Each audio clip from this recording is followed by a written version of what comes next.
Hey, what's up? Tony here. In this video we're going to talk about buffers, okay? I've been getting a lot of questions about what kind of compounds to use, what kind of pads, what kind of buffers, and what RPM to actually buff at.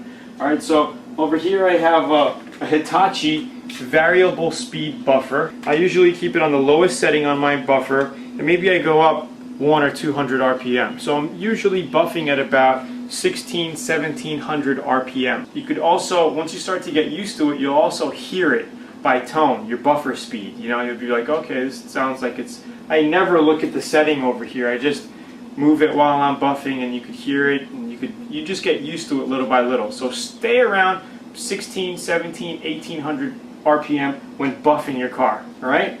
Now compounds that we use. First off, you want to use a rubbing compound. It could be 3M. Right now I'm using the Perfected rubbing compound. Now you could use Meguiar's or any other brand. There's a bunch of brands, and I recommend to test them out because I've used other brands and I personally like 3M products as far as for buffing. So I always get 3M stuff just because I'm used to it. With you guys, if you're a first timer, you want to try Meguiar's. I know they have a great line of stuff. And if you're in the UK or Australia, you could use the waffle pad, which looks kind of like a waffle, or the straight pad. I've always been using this one, and I like this one, so I use this pad right here. As for adapters, okay, this is an adapter for your buffer here. Okay, it's by Buff and Shine. So if you want to get the same exact pads that I use, go to Buff. Give you this adapter. It's pretty cool. It's a Velcro adapter.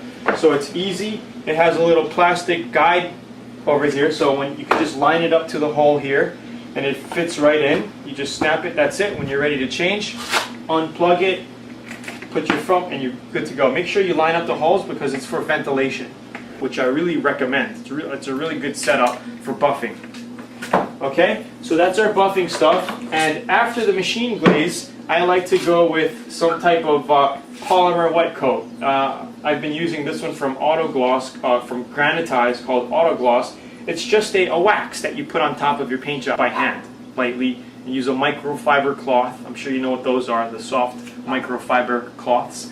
And just go over the car and it come out beautiful. We show you the whole same steps in the color sanding and buffing videos.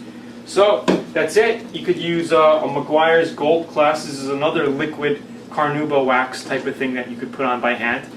You could test any brands you want. Okay, carnauba wax is carnauba wax. They got different smells and whatever, but that's the basic three-step process. Your main color sanding and buffing compound, step 1, with your wool pad.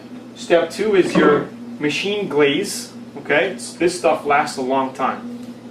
With your foam pad, and then your wax, your carnauba wax by hand. Others has them, you just spray it on and wipe it off. It's pretty cool too. That's the video for color sanding and buffing intro. I hope you learned something.